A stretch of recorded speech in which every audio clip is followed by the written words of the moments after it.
Hey now! What is up, everybody? My name is Mike Brown, aka Review King MB, and I just got done rewatching, courtesy of Disney Plus, The Little Mermaid. I am talking about the original animated film from 1989. I didn't realize it was that long ago. This is just 1 year after I was born. But ironically enough, this was not one of the Disney animated movies that I rewatched a lot as a kid.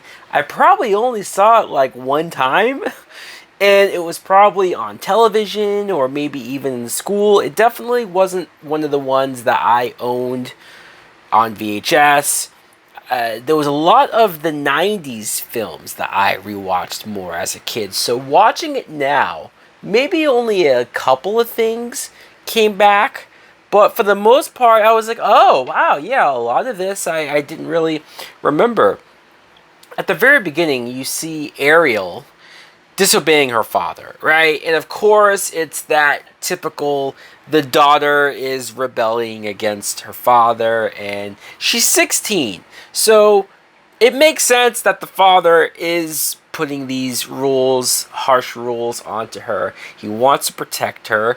He's more worried about her getting involved with a human, for obvious reasons. When her father, King Triton, when he has that speech where he goes off on those humans, they're self-centered and they're selfish and they eat fish, and I'm just like, oh shit.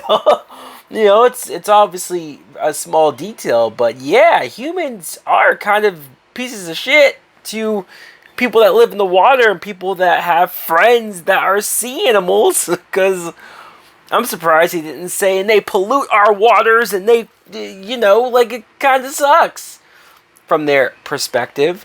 And Ariel, look, there was times when I was getting a little frustrated with Ariel, where I thought, God damn it, girl, I know you're naive, I know you just want to go out there in the world, but you can't be that dumb. To, first of all, she meets the Prince Eric character, and she immediately falls in love with him. I mean, I know he's good looking, I know he's charming, but my God, she doesn't even have a full conversation with the guy before she goes back to her father and screams, I'm in love with him! Huh? She's 16, she's young, she's immature. This is her first, like, boy that she really got to see. I get that. And I know this is also a kid's movie, so I'm not trying to sound like I'm nitpicking here. It's just like, my God, at least go on a couple dates with the guy. So, of course, that's when she gets roped into this horrific deal, this horrific exchange of, it's a contract between her and Ursula. Ursula is this evil octopus witch of the sea, and it's interesting because Ariel already knows that Ursula's evil. She already knows that she's someone not to be trusted, but she's so desperate to have this life with this boy that she, again, stupidly goes along with this contract. And in fact, she gets 3 days where she gets to be human, have legs, and spend time with this guy.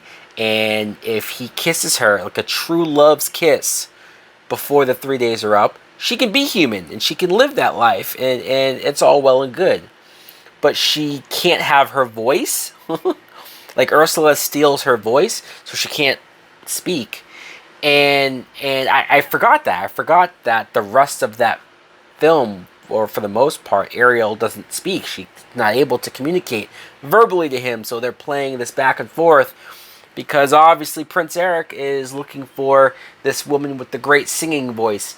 And I know it's cliched that, oh, he's a prince and he's looking for someone to marry, but he can't quite find the right one.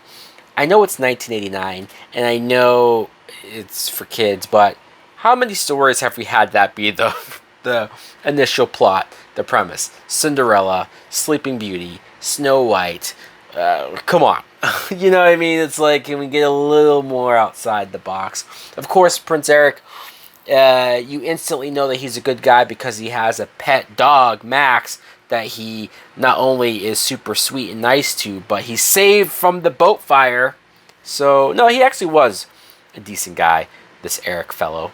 I do want to know what his age was. Do we know the age of Prince Eric? Because if he's quick to marry a 16-year-old, I might have to raise some questions. Some of the side characters, we had Flounder, who I actually got some nice chuckles from, and Sebastian the Crab. This might be overly said, I'm sure, by most people, but he's one of the best parts of the movie. Not just the Under the Sea song, which is the most memorable thing, I think, as far as musicals to come out of it, but he had me laughing quite a few times, and I'm not talking about courtesy chuckles or chuckles to where I'm like, I'll laugh just because I'm feeling good about the movie. No, I laughed a handful of times at stuff that Sebastian was saying and what he did. Ursula is a bitch.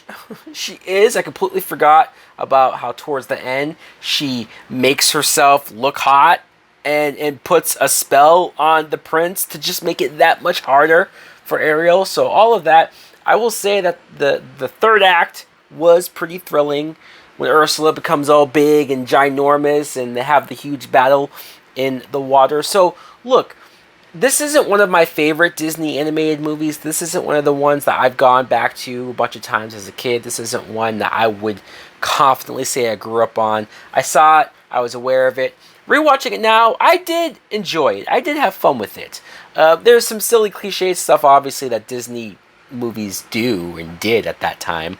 But I still, an hour and a half, I enjoyed it. So guys, let me know in the comments below what you think of The Little Mermaid. Did you grow up on it? Do you love it? Does this movie matter a lot to you? Thanks for watching. Like, comment, subscribe. Later!